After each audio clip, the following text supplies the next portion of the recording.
Drama की शुरुआत में हमारा हैंडसम और अमीर हीरो दिखता है, लेकिन उसका नाम नहीं बताया गया। फिर याओ की एंट्री होती है, जो एक वकील है और अपनी नौकरी में परेशान है। उसके बॉस और क्लाइंट काम से ज्यादा उस पर ध्यान दे रहे हैं। तभी एक हैंडसम लड़का आकर उसके पास बैठता है और एक महिला उसे 10,000 रुपये प्रति घंटे का ऑफर देती है। याओ और उसकी दोस्त सोचती हैं कि वह लड़का एक कॉलर बॉय है। क्लाइंट याओ को छूने की कोशिश करता है और गुस्से में याओ उसके चेहरे पर ड्रिंक फेंक देती है और नौकरी छोड़ देती है। कुछ देर बाद याओ उस लड़के को बेंटली कार चलाते हुए देखती है और चौंक जाती है। वह सोचती है कि एक कॉल बॉय इतनी महंगी कार कैसे चला सकता है। कुछ समय बाद याओ को एक अच्छी लॉ फर्म में नौकरी मिलती है और वह नया अपार्टमेंट किराए पर लेती है। वही लड़का उसी बिल्डिंग में उसका पड़ोसी निकलता है। लड़का इतना अमीर है, फिर भी उस छोटे अपार्टमेंट में रहता है। दोनों एक ही समय पर अपने अपार्टमेंट पहुंचते हैं और बहस करते हैं कि अपार्टमेंट पहले किसने लिया। दोनों अपने अपने कॉन्ट्रैक्ट दिखाते हैं और पता चलता है कि उन्होंने एक ही दिन पर साइन किया है। याओ कहती है कि उसके बाल पहले अंदर गए थे और खुद को विजेता मानती है, लेकिन लड़का पहले ही अंदर चला जाता है। वे मकान मालिक को बुलाते हैं, जो बताता है कि वह तलाक ले रहा है और दोनों ने अलग अलग पक्षों से अपार्टमेंट किराए पर लिया है।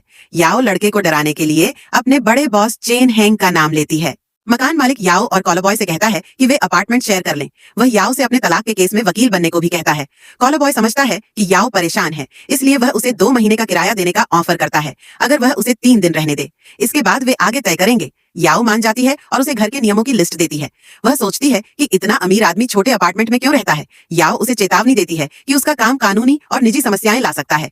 वह उसे मानहानि का केस करने की धमकी देता है। बाद में याओ देखती है कि उसका अपार्टमेंट ऐसा सजा है जैसे वहां कोई भूत रहता हो। याओ उसे वीडियो कॉल पर किसी को लीगल सलाह देते हुए सुनती है और उसकी जानकारी देखकर चौंक जाती है। वह उसे सुनते हुए पकड़ लेता है और पूछता है, क्या तुम मुझे सुन रही थी? याओ उसे समझाती है कि उसे इज्जत से कमाने की नौकरी करनी चाहिए। जब वह बाथरूम जाता है तो याओ उसे साफ करने लगती है, जिससे वह नाराज हो जाता है। वह कहता है कि अब उसे पूरा बाथरूम साफ करना होगा। फिर वो झुन का कॉल आता है, जिसमें चेन हेंग की असली पहचान सामने आती है। वो झुन गुस्से में कहता है कि वह जॉन हेंग लॉ फर्म का सह संस्थापक है, वही फर्म जिसमें याओ ने नई नौकरी शुरू की है।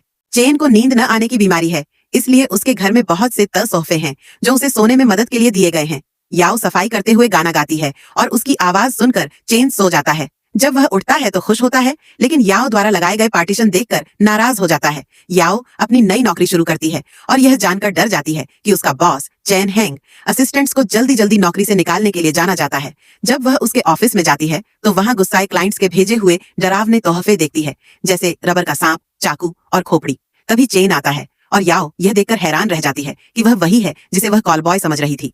चेन पूछता है कि उसने ऐसा उसके बारे में क्यों सोचा। याओ बताती है कि उसने उसे एक महिला के साथ पैसों की बात करते हुए सुना था। चेन बताता है कि वह महिला उसकी माँ थी। याओ अपनी दोस्त टिंग को पूरी बात बताती है। वह चाओ के कमरे से आ रही अजीब आवाजों से डर जाती है, क्योंकि उसका कमरा किसी डरावने घर जैसा सजा हुआ है। जब एक स्टूल टूटने की आवाज आती है तो चेन वहां आ जाता है। याओ उसे बाहर रोकने की कोशिश करती है और बहाने बनाती है, लेकिन वह अपने कमरे में चला जाता है और जोर से चिल्ला उठता है। याओ को अपार्टमेंट से बाहर निकाल दिया जाता है। उसके पास सिर्फ एक सूटकेस होता है।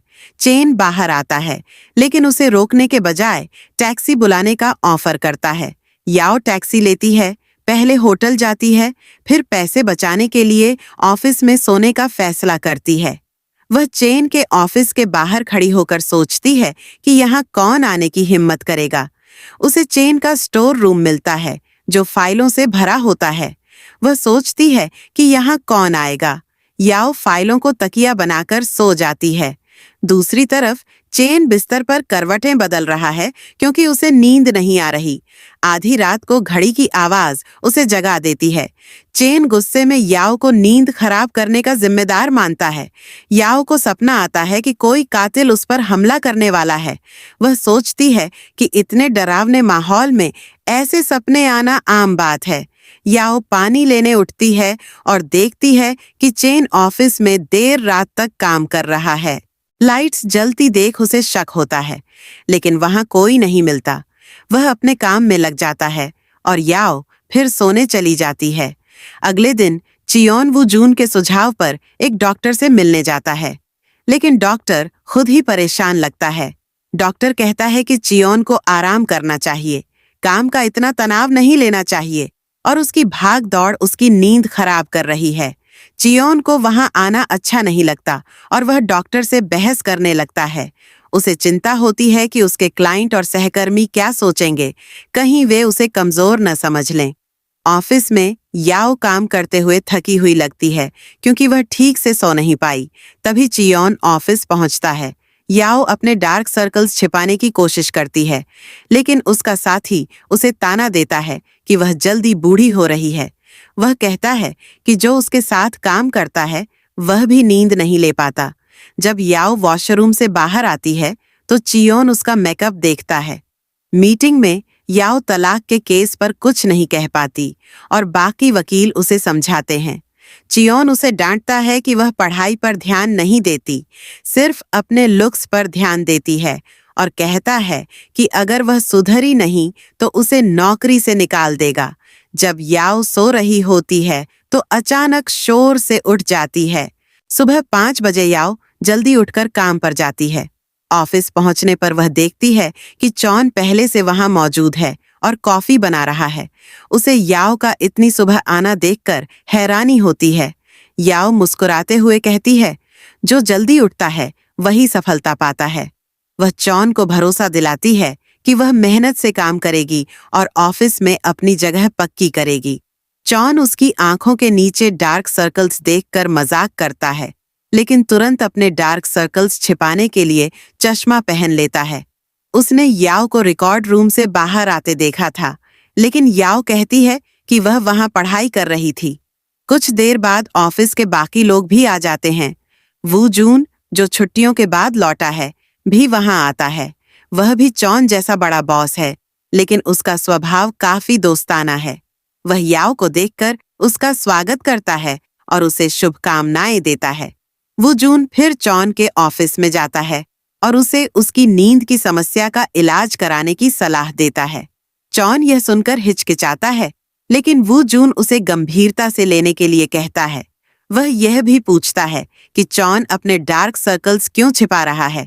चॉन वू जून से पूछता है कि उसने याओ को नौकरी क्यों दी। वह कहता है कि उसे पता है कि याओ को सिर्फ इसलिए हायर किया गया क्योंकि उसका सरनेम याओ वू जून की कॉलेज क्रश के सरनेम जैसा है। वह यह भी अंदाजा लगाता है कि शायद याओ उसकी बहन हो सकती है। दूसरी ओर याओ इंतजार कर रही होती है कि चॉन ऑफिस से चला जाए ताकि वह आराम कर सके, लेकिन चॉन देर रात तक काम करता रहता है। आखिरकार चॉन उसे नोटिस करता है और चुपचाप अपना सामान लेकर चला जाता है। उसके जाते ही याओ अपना बिस्तर लगाती है और कुछ ही मिनटों में गहरी नींद में सो जाती है। चॉन को शक होता है, इसलिए वह स्टोरेज रूम में जाता है और याओ को गहरी नींद में सोता हुआ पाता है। वह उसे जगाता है और याओ उससे माफी मांगती है। वह कहती है कि उसे बस 2 दिन यहाँ रहने दें और वह वादा करती है कि जल्द ही किराए पर कोई जगह ढूंढ लेगी। वह बताती है कि होटल में ठहरने के पैसे नहीं हैं। याओ चॉन की मेहनत की तारीफ करती है और पूछती है कि वह बिना नींद के इतना काम कैसे कर लेता है। चॉन, जो खुद नींद के लिए परेशान है, थोड़ी झिझक के बाद मान जाता है और वहां से चला जाता है, लेकिन उसे याओ पर तरस आता है और वह लौटकर उसे आधे घंटे के लिए अपना बाथरूम इस्तेमाल करने देता है। इसके बाद वह याओ को उसके घर ले जाता है, जो बिल्कुल वैसा ही है जैसा वह छोड़कर गई थी। याओ ताजा होकर बाहर आती है और चॉन का धन्यवाद करती है कि उसने उसे बाथरूम इस्तेमाल करने दिया। वह देखती है कि चॉन के घर में शायद खाना नहीं बनता, लेकिन सोचती है कि हो सकता है वह अच्छा खाना बनाता हो। याओ फैसला करती है कि वह उसके लिए कुछ खाना बनाएगी। खाना बनाते समय वह थोड़ा शोर करती है और गुनगुनाने लगती है। उसकी गाने की आवाज लोरी जैसी लगती है और चॉन को तुरंत नींद आ जाती है। चॉन जब सुबह उठता है तो हैरान होता है कि वह इतनी गहरी नींद कैसे सो गया। वह महसूस करता है कि याओ के गाने और खाना बनाने की आवाज ने उसे सुला दिया। सुबह चॉन देखता है कि याओ थकान की वजह से उसके सोफे पर सोई हुई है। वह जागती है और माफी मांगती है। वह कहती है कि वह यहाँ से जाने वाली थी, लेकिन बारिश और हवा की आवाज सुनकर सो गई। चॉन को हैरानी होती है कि कोई बारिश की बूंदों की आवाज में भी कैसे सो सकता है। अगली सुबह जब याओ ऑफिस पहुंचती है तो उसे एक केस फाइल मिलती है। वह उस पर बहुत मेहनत करती है, जिसकी वजह से उसके 3 सहकर्मी उसे अपने ग्रुप में शामिल कर लेते हैं। अगले दिन जॉन फिर से सो नहीं पाता। वह बारिश की आवाज चलाता है, बर्तनों को खटखटाता है, लेकिन नींद नहीं आती। इसके बाद वह एक हाउसकीपर को नौकरी पर रखता है और उससे कहता है कि वह किचन का काम जोर से करे ताकि उसे नींद आ सके। लेकिन फिर भी जॉन को नींद नहीं आती। हाउसकीपर परेशान होकर नौकरी छोड़ देती है। जॉन भी निराश होकर ऑफिस चला जाता है। ऑफिस में वह देखता है कि याओ अपने लिए नूडल्स बना रही है और गाना गा रही है। याओ की आवाज सुनकर जॉन तुरंत सो जाता है। उसी समय वू जून सभी को बताता है कि वह नए कर्मचारियों के लिए एक वेलकम पार्टी रख रहा है और हर कोई अपने परिवार को भी ला सकता है। इसके बाद वह याओ के पास जाता है और उससे कहता है कि वह अपनी बहन को भी पार्टी में बुलाए। अगले सीन में जॉन वू जून को बताता है कि उसे याओ की वजह से नींद आती है। वह याओ को अपने घर पर नौकरी देने का फैसला करता है। जॉन याओ को मैसेज करता है, लेकिन उस समय याओ लंच के लिए एक रेस्टोरेंट में गई होती है। जॉन भी उस रेस्टोरेंट में पहुंच जाता है और याओ से कहता है कि वह उसकी पर्सनल असिस्टेंट बन जाए और तुरंत उसके घर चले। अगले सीन में याओ वेलकम पार्टी में जाती है। वहां वू जून चालाकी से उसकी बहन का नंबर लेने की कोशिश करता है। फिर जॉन याओ की बहन चांग शेर को फ्रेंड रिक्वेस्ट भेजता है, जिसे वह तुरंत स्वीकार कर लेती है। उधर जॉन सोने की कोशिश करता है। वह याओ को फोन करता है और बहाना बनाता है कि किचन की पाइप बंद हो गई है, इसलिए उसे वापस आना चाहिए। लेकिन याओ फोन काट देती है। इसके बाद जॉन पार्टी में जाता है और सबके साथ गेम खेलने लगता है। गेम के दौरान याओ ज्यादा शराब पी लेती है। जॉन उसे अपनी कार में लेकर जाता है। रास्ते में वह कार रोककर कहता है, कार के अंदर उल्टी मत करना। लेकिन याओ उसकी बात नहीं मानती और उसके कपड़ों और कार में उल्टी कर देती है। यह देखकर जॉन गुस्से में आ जाता है। वह याओ को पकड़कर एक बड़े बॉक्स में डाल देता है। फिर वह उसका वीडियो बनाता है और कहता है, तुमने मेरी कार गंदी की है, अब तुम्हें मेरी लाइफ असिस्टेंट बनना पड़ेगा। याओ कोई जवाब नहीं देती। अगले सीन में जॉन बॉक्स को अपने घर ले आता है। याओ बॉक्स से बाहर आती है और गिरते हुए जॉन पर गिर जाती है। वह मजाक में जॉन के चेहरे को छूने लगती है। जॉन गुस्से में कहता है कि वह उसकी सैलरी से पैसे काट लेगा। अगले दिन जॉन याओ से कहता है कि उसने रात को उसका मजाक उड़ाया और कहा था कि उसने प्लास्टिक सर्जरी करवाई है। अब उसे इसका मुआवजा देना होगा। जॉन उसे एक लंबा बिल दिखाता है और वह वीडियो भी दिखाता है जो उसने रिकॉर्ड किया था। याओ यह देखकर परेशान हो जाती है, लेकिन जॉन कहता है, अगर मुआवजा नहीं देना चाहती तो मेरी लाइफ असिस्टेंट बन जाओ। आखिर में याओ यह मान जाती है और जॉन के घर रहने लगती है। उसी रात जॉन उसे खाना बनाने को कहता है ताकि वह सो सके, लेकिन याओ खाना ऑर्डर कर लेती है। ये देखकर जॉन का मूड खराब हो जाता है। वह कहता है, ये सब हटाओ और मेरे लिए खाना बनाओ। याओ खाना बनाती है, लेकिन इस बार वह गाना नहीं गाती, इसलिए जॉन को नींद नहीं आती। याओ खाना बनाकर रख देती है, लेकिन जॉन सो नहीं पाता। दूसरी ओर याओ गुस्से में होती है क्योंकि उसने जॉन के लिए खाना बनाया, लेकिन उसने बिना खाए ही सोने की कोशिश की। अगली शाम जब याओ ऑफिस से निकलने वाली होती है तो वह देखती है कि दो आदमी जॉन को अपने साथ ले जाने की कोशिश कर रहे हैं। उसे लगता है कि वे लोग जॉन को किडनैप कर रहे हैं। वह दौड़कर जाती है और उन पर पेपर स्प्रे कर देती है। तभी जॉन बताता है कि ये दोनों उसकी माँ के बॉडीगार्ड्स हैं जो उसे घर ले जाने आए हैं। इसके बाद जॉन अपने परिवार के घर जाता है। उसकी माँ बीमार होने का नाटक कर रही होती है ताकि वह अपने बेटे के साथ ज्यादा समय बिता सके। जॉन उसकी चालाकी समझ जाता है और घर से वापस आ जाता है। दूसरी ओर वू जून अपने कॉलेज के दिनों को याद कर रहा होता है। उसे याद आता है कि कैसे वह चोंग शुई से प्यार कर बैठा था। एक बार वह उसे देखते देखते जॉगिंग करते हुए बेहोश हो गया था। चोंग शुई ने उसे अस्पताल पहुंचाया और उसे एक चॉकलेट दी थी। यह चॉकलेट ब्रांड आज भी वू जून का फेवरेट है। जब जॉन अपने घर लौटता है तो देखता है कि याओ ने पहले ही रात का खाना बना लिया है। वह गुस्से में कहता है कि उसे खाना तभी बनाना चाहिए जब वह कहे, वरना वह उसे घर से निकाल देगा। इस बीच वो जून डिनर पर चोंग शुई को ले जाता है। वह उसे अपने लॉ फर्म में काम करने का ऑफर देता है, लेकिन चोंग शुई यह ऑफर ठुकरा देती है। इसके बाद वू जून ज्यादा शराब पी लेता है। जब चोंग शुई उसे उसके घर छोड़ने जाती है तो नशे में वू जून अपना दिल खोलकर सब कुछ बता देता है। वह कहता है कि उसे अपने एक्स हस्बैंड से डरने की जरूरत नहीं है, क्योंकि अब वह उससे बदला ले सकता है। फिर वह उसे किस करता है और बेहोश हो जाता है। अगले दिन जब वह जागता है तो उसे पिछली रात की कोई बात याद नहीं रहती। अगली सुबह वू जून अपने बिस्तर पर चोंग शुई के बाल देखता है और सोचता है कि वह रात को चोंग शुई के साथ था। बदले में उसने उसे पैसे दिए हैं। ऑफिस में वू जून अपना चेहरा छुपाकर बैठा होता है। वह चॉन से कहता है कि कल रात उसने अपने एक क्लाइंट के साथ समय बिताया, लेकिन उसे कुछ याद नहीं है। उसके टेबल पर 500 युआन रखे थे। यह सुनकर चॉन मजाक में कहता है, तो तुमने 500 युआन में अपना शरीर बेच दिया। यह सुनकर वो जून गुस्से में उसे ब्लैकमेल करता है और कहता है कि वह सबको चॉन की अनिद्रा के बारे में बता देगा। चॉन कहता है, तो मैं भी सबको बता दूंगा कि तुमने 500 युआन में समझौता किया। दोनों एक दूसरे का फोन छीनने लगते हैं। याओ यह सब देखकर खुश होती है और सोचती है कि उसका गुस्सैल बॉस भी किसी के साथ दोस्ती कर सकता है। घर पर चॉन बहुत देर तक बाथरूम में बैठा रहता है।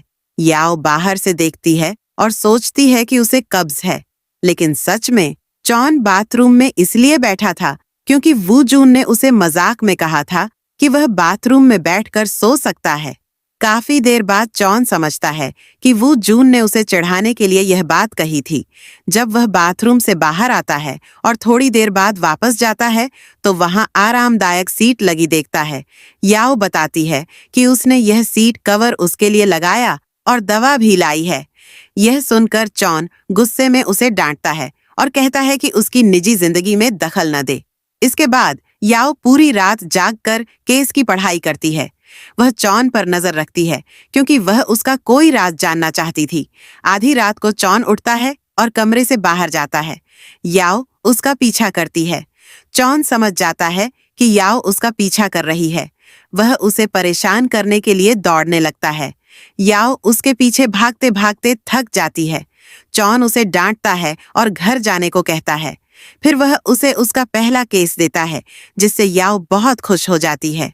अगले दिन दोनों अपने क्लाइंट का इंतजार कर रहे होते हैं।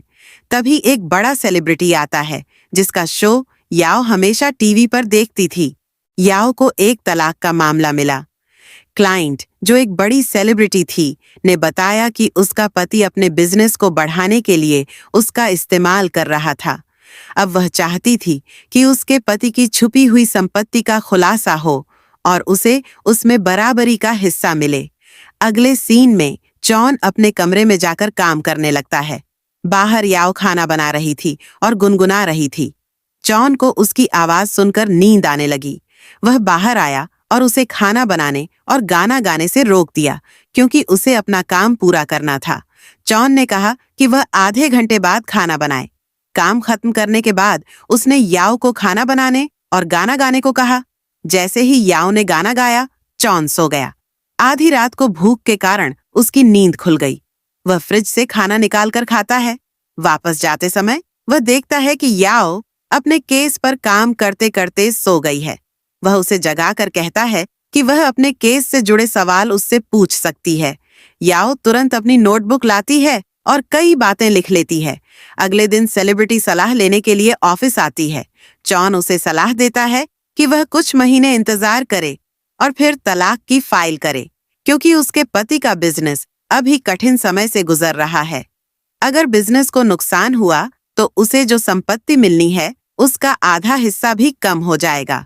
यह सुनकर सेलिब्रिटी दुखी हो जाती है। जॉन के जाने के बाद मिस बाई याओ को अपनी जिंदगी के राज बताती है। वह बताती है कि जब वह अपने पति से मिली तो जल्दी ही दोनों में प्यार हो गया। बाई ने अपने करियर की परवाह किए बिना उससे शादी कर ली, लेकिन बाद में पता चला कि उसका पति सिर्फ अपने बिजनेस को बढ़ाने के लिए उससे शादी करना चाहता था, क्योंकि वह उसकी प्रसिद्धि का फायदा उठाना चाहता था। यह सुनकर याओ उदास हो जाती है। घर आने के बाद चॉन याओ से कहता है कि अब से उसे रोज खाना बनाना होगा और गाना गाना होगा। बदले में वह उसे केस से जुड़े 2 सवाल पूछने का मौका देगा। लेकिन जब याओ सवाल पूछती है तो चॉन उसे चुप करा देता है। एक सीन में दोनों साथ में डिनर कर रहे होते हैं। याओ कहती है कि उसे अपनी क्लाइंट मिस बाई से भावनात्मक लगाव हो गया है। चॉन कहता है कि उसे अपने क्लाइंट की जिंदगी में दखल नहीं देना चाहिए क्योंकि यह अनप्रोफेशनल है। चॉन की रूखी बातों से याओ उदास होकर वहां से चली जाती है। दूसरी तरफ वू जून को पता चलता है कि चेंग शुई और याओ की बहन अगले दिन एम्यूजमेंट पार्क जा रहे हैं। वू जून चाहता था कि वह याओ की जगह चेंग शुई के साथ पार्क जाए। वह तुरंत चॉन के पास जाकर कहता है कि अगले दिन वकीलों के संघ का एक इवेंट है और चॉन को वहां जाना चाहिए। चॉन नहीं जाना चाहता था, लेकिन वू जून के कहने पर मान गया। वू जून ने यह भी कहा कि दोनों वकील, एक महिला और एक पुरुष, वहां जाना चाहिए, इसलिए वह याओ को भी साथ ले जाए। जब याओ घर आई तो चॉन ने उसे बताया कि अगले दिन वकीलों के संघ का इवेंट है और उन्हें सुबह 9 बजे वहां जाना है। याओ ने अपनी बहन के साथ की प्लानिंग रद्द कर दी, जिससे चेंग शुई थोड़ा उदास हो गई, जो एम्यूजमेंट पार्क के बाहर याओ का इंतजार कर रही थी। तभी वो जून वहां पहुंचता है और चेंग शुई के साथ समय बिताने लगता है। दूसरी तरफ जब चॉन और याओ पार्टी में पहुंचते हैं तो चॉन को बहुत गुस्सा आता है। उसे पता चलता है कि यह कोई प्रोफेशनल इवेंट नहीं, बल्कि सिंगल वकीलों के लिए एक मैच मेकिंग इवेंट है। यह देखकर वह तुरंत वू जून को फोन करता है ताकि उसे डांट सके, लेकिन वू जून कॉल काट देता है। फिर मैच मेकिंग शुरू होती है। अब कई लड़कियां एक एक करके चॉन से बात करने आती हैं, लेकिन चॉन हर किसी के लुक्स की आलोचना करता है, जिससे पार्टी में उसकी छवि खराब हो जाती है। अगले सीन में एक रोइंग प्रतियोगिता रखी जाती है। एक और लड़का याओ के साथ टीम बनाना चाहता था, लेकिन चॉन तुरंत याओ से कहता है कि वह उसके साथ टीम बनाए। फिर अगले सीन में दिखाया जाता है कि याओ नाव को चप्पू से चला रही होती है, जबकि चॉन आराम से बैठा रहता है। याओ उससे कहती है कि उसे भी मेहनत करनी चाहिए, लेकिन चॉन कहता है कि ऐसे बेकार मुकाबलों में हार भी जाए तो उसे कोई फर्क नहीं पड़ता। अचानक याओ के हाथ से चप्पू फिसल जाता है। अब वह उसे उठाने के लिए आगे झुकती है। चॉन को लगता है कि वह गिर जाएगी। फिर चॉन उसे बचाने के चक्कर में खुद पानी में गिर जाता है। याओ भी उसे बचाने के लिए पानी में कूद जाती है। दोनों पानी में भीगकर किनारे पर एक बेंच पर बैठते हैं। चॉन उससे होटल बुक करने के लिए कहता है। याओ को लगता है कि वह उसका फायदा उठाना चाहता है, इसलिए वह अपने आप को ढकने लगती है, लेकिन चॉन कहता है कि वह सिर्फ उसके कपड़े बदलने की बात कर रहा था। दूसरी तरफ वू जून चेंग शुई से रात में बिताए समय के बारे में बात करना चाहता था, लेकिन तभी उसे चॉन का फोन आता है। चॉन उससे पुरुष और महिला दोनों के कपड़े मंगवाने को कहता है। यह सुनकर वो जून हैरान हो जाता है और सोचता है कि चॉन लड़कियों के कपड़े क्यों मंगा रहा है। उधर याओ नहा धोकर बाहर आती है। इसके बाद चॉन बाथरूम जाने लगता है तो याओ उसे छेड़ने लगती है कि वह इतना शर्मीला कैसे हो सकता है। तभी वू जून वहां आ जाता है। चॉन जल्दी से याओ को पकड़कर बाथरूम में बंद कर देता है। वू जून चॉन पर चिल्लाने लगता है क्योंकि उसे लगता है कि चॉन ने याओ की मासूमियत का फायदा उठाया है। फिर याओ बाथरूम से बाहर आती है। चॉन कहता है कि उसका टेस्ट इतना खराब नहीं है कि वह याओ को पसंद करेगा। यह सुनकर दोनों में बहस हो जाती है। वो जून दोनों को शांत कराता है और उसे पता चलता है कि दोनों पानी में भीग गए थे। इसके बाद वू जून वहां से चला जाता है। अगले सीन में दोनों घर पर बैठे होते हैं। तभी घर के बाहर एक लड़की की आवाज आती है जो बार बार चॉन को बुला रही होती है। चॉन याओ से कहता है कि वह दरवाजा न खोले, लेकिन याओ उसकी बात नहीं मानती और दरवाजा खोल देती है। फिर चॉन उस लड़की को मैसेज करता है कि वह उसकी गर्लफ्रेंड को परेशान न करे, क्योंकि वे दोनों लिव इन रिलेशनशिप में हैं। याओ लड़की को समझाने की कोशिश करती है कि वे सिर्फ रूममेट्स हैं, लेकिन लड़की नहीं मानती और कहती है कि वह चॉन को किसी और का नहीं होने देगी। लड़की के जाने के बाद याओ चॉन से पूछती है कि उसने ऐसा झूठा मैसेज क्यों भेजा। चॉन बताता है कि वह लड़की उसके एक क्लाइंट की बेटी है जिसने कभी उससे शादी का प्रस्ताव रखा था, लेकिन उसने इनकार कर दिया था। अब वह उसके पीछे पड़ी है। एक दिन याओ कुछ दस्तावेज चेक कर रही होती है और उसे पता चलता है कि चॉन ने एक मनोचिकित्सक से इलाज करवाया था। वह तुरंत फोन करके इसकी जानकारी लेती है और उसे पता चलता है कि चॉन अपनी अनिद्रा का इलाज करा रहा था। इसके बाद चॉन याओ से खाना बनाने के लिए कहता है। याओ को समझ में आता है कि चॉन उसकी गाने और खाना बनाने की वजह से सो पाता है। वह खाना लेकर उसके कमरे में जाती है और देखती है कि वह गहरी नींद में सो रहा है। अगले दिन सेलिब्रिटी बाय एला का पति मिस्टर शू चॉन से मिलने आता है। वह वहां अपने वकील के साथ आया था। उसने चॉन से अपनी पत्नी के साथ समझौता करने की बात की। उसने कहा कि वह अपनी पत्नी को पूरा गुजारा भत्ता देने के लिए तैयार है, बस यह मामला अदालत और मीडिया तक न पहुंचे। यह कहते हुए उसने अपना समझौते का दस्तावेज दिखाया, लेकिन चॉन ने इसे मानने से इनकार कर दिया। चॉन ने देखा कि याओ दूसरे वकील की ओर देखकर मुस्कुरा रही थी। जब वे बाहर निकले तो चॉन ने याओ से पूछा कि वह उस वकील के साथ फ्लर्ट क्यों कर रही थी। याओ ने बताया कि वह कॉलेज में उसका सीनियर था। यह सुनकर चॉन थोड़ा असहज महसूस करता है और सोचता है कि वह क्यों उसकी निजी जिंदगी में दखल देने लगा है। अगले दृश्य में चेंग शू याओ से कहती है कि वह अपने कुत्ते को उसके पास रखे क्योंकि उसे एक जरूरी काम से जाना है। याओ कुत्ते को छिपाकर अपने कमरे में ले जाती है क्योंकि उसे पता था कि उसका बॉस पालतू जानवर पसंद नहीं करता। जब च्योन घर लौटता है तो उसे कुत्ते की गंध आती है। याओ कहती है कि यह गंध उसकी बैग पर रखे खिलौने से आ रही है। च्योन उसे चेतावनी देता है कि वह घर में कुत्ता लाने की गलती न करे। तभी कुत्ता आवाज करने लगता है जिसे च्योन सुन लेता है। याओ कहती है कि वह खुद कुत्ते की आवाज निकाल रही थी। च्योन दरवाजा खटखटाता है और जैसे ही दरवाजा खुलता है कुत्ता बाहर आकर च्योन के पैर से लिपट जाता है। यह देखकर च्योन डर जाता है और याओ से कहता है कि वह अपने कुत्ते के साथ घर छोड़ दे। याओ कहती है कि अगर वह चली गई तो उसकी अनिद्रा का इलाज कौन करेगा। यह सुनकर च्योन हैरान रह जाता है कि याओ को उसकी अनिद्रा के बारे में कैसे पता चला। अंत में वह याओ और उसके कुत्ते को घर में रहने की अनुमति दे देता है। अगले दृश्य में एक सेलिब्रिटी याओ से मिलने आती है। वह भावुक होकर बताती है कि उसका पति उसे धमकी भरे पत्र लिख रहा है। वह याओ से कहती है कि उसे फोन कर समझाएं कि वह ऐसा न करे। याओ उसके पति को फोन करती है, लेकिन वह कहता है कि उसने अपनी पत्नी को धमकी नहीं दी। वह तो मामले को शांति से सुलझाना चाहता है, लेकिन याओ कहती है कि अब यह मामला अदालत में ही सुलझेगा। इसके बाद मिस्टर शू, जो सेलिब्रिटी का पति है, याओ से मिलने आता है। वह उससे कुछ बातें करना चाहता है, लेकिन याओ उसे अनदेखा कर चली जाती है। अगले दृश्य में याओ को पता चलता है कि मिस्टर शू ने बिल्डिंग से कूदकर आत्महत्या कर ली है।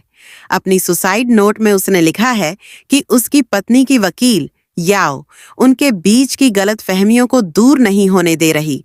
सुबह याओ को पता चलता है कि मिस बाय ने नया वकील रख लिया है और उसके साथ प्रेस कॉन्फ्रेंस कर रही है।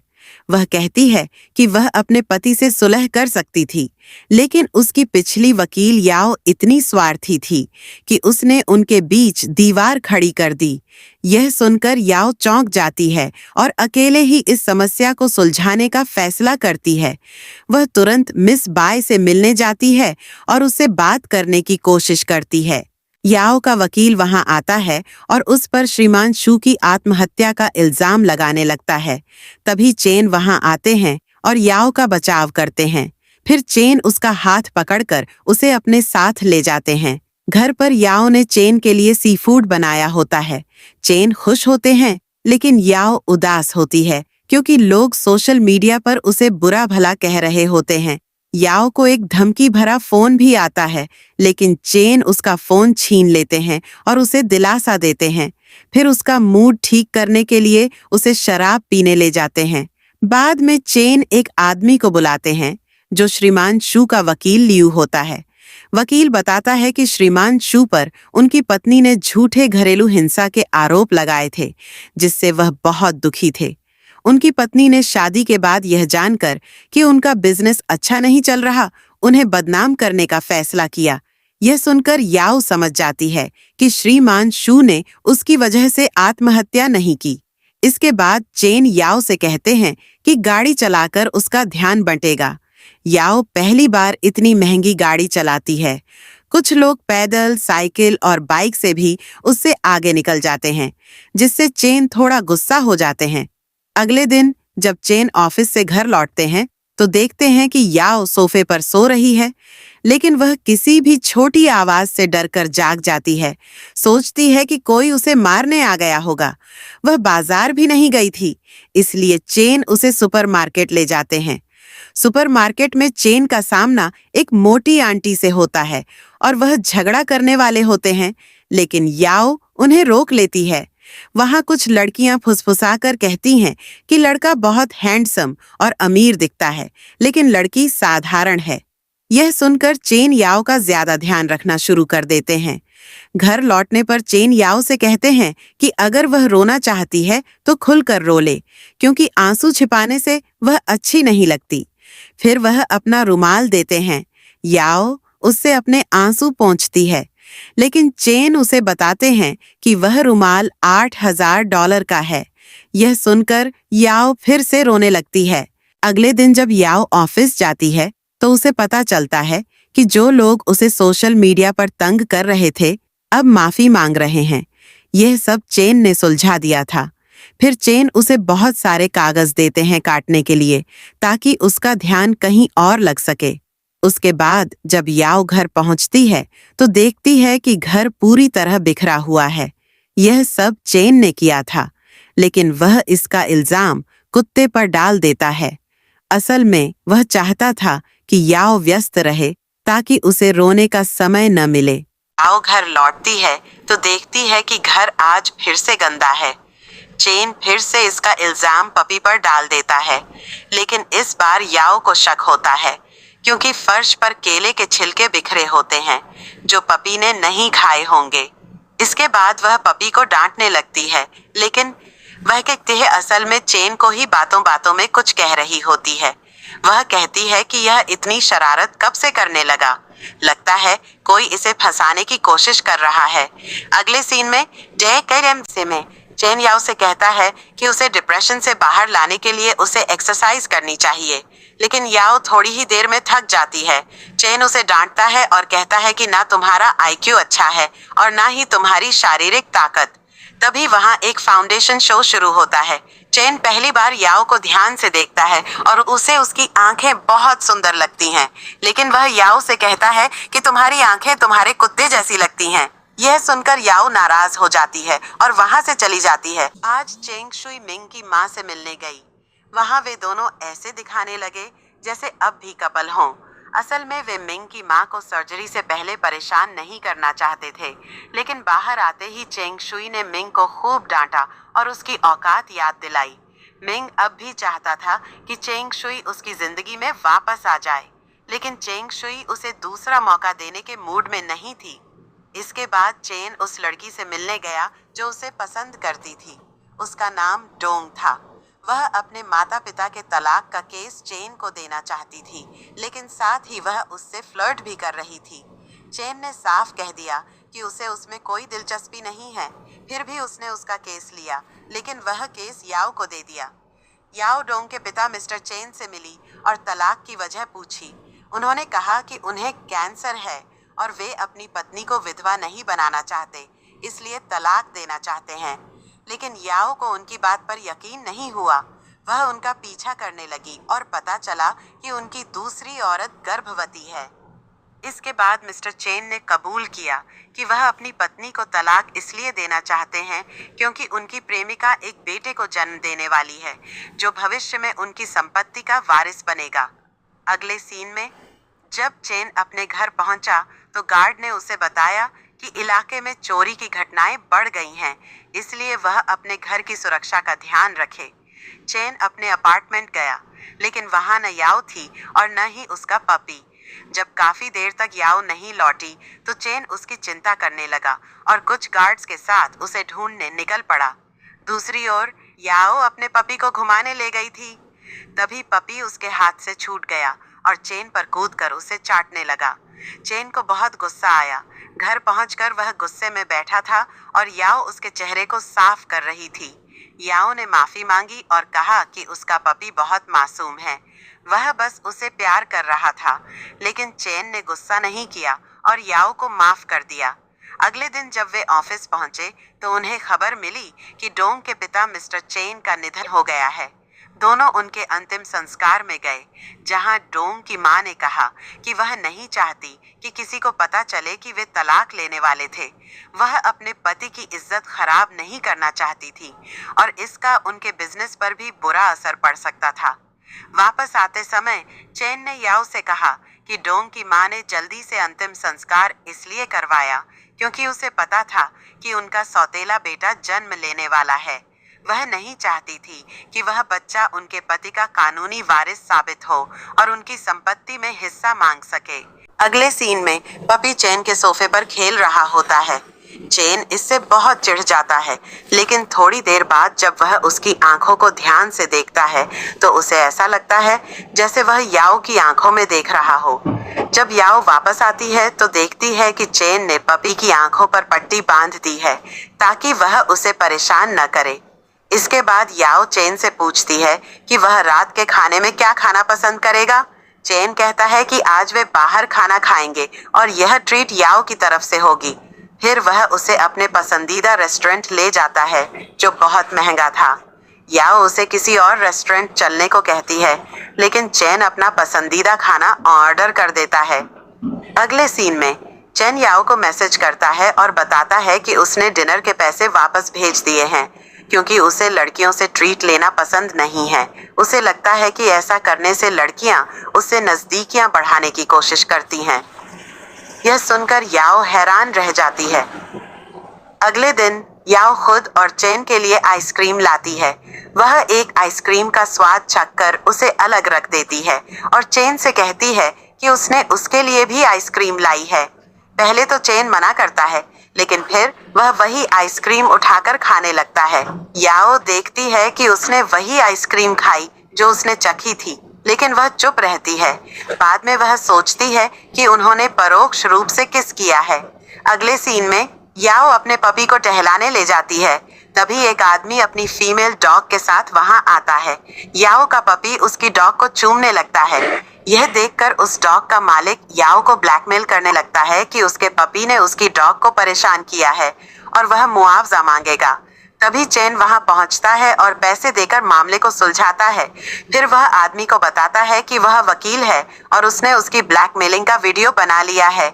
यह सुनकर वह आदमी पैसे वापस कर देता है और वहां से चला जाता है। इसके बाद याओ चेन से पूछती है कि वह वहां क्यों आया था। चेन कहता है कि वह उसे यह याद दिलाने आया था कि उसने कचरा बाहर नहीं फेंका, लेकिन याओ को शक होता है कि वह उसका पीछा कर रहा था। वह यह बात अपनी दोस्त टिंग को बताती है। टिंग कहती है कि चेन याओ में दिलचस्पी रखता है। यह सुनकर याओ बहुत खुश हो जाती है। अगले दिन एक लड़की उनकी फर्म में आती है और चेन से मिलने की मांग करती है। याओ के एक सहकर्मी मजाक में कहते हैं कि यह लड़की जरूर बॉस के साथ अफेयर में है और शायद गर्भवती भी है। फिर वह लड़की से बात करने जाता है और कहता है कि वह चेन का वकील है, लेकिन तभी चेन आता है और उस लड़की को अपने साथ ले जाता है। यह लड़की मिस्टर चेन की प्रेमिका शेना थी। वह अपने बेटे को संपत्ति में अधिकार दिलाने के लिए चेन से वकील बनने की गुजारिश करती है, लेकिन याओ को वह बिल्कुल पसंद नहीं आती क्योंकि वह मिस्टर चेन के परिवार को बर्बाद करने वाली महिला थी। याओ को यह जानकर गुस्सा आता है कि वह अब उनकी संपत्ति पर दावा करना चाहती है। चेन यह सुनकर याओ पर गुस्सा हो जाता है और उसे डांटता है कि उसे मामले में भावनाएं नहीं लानी चाहिए।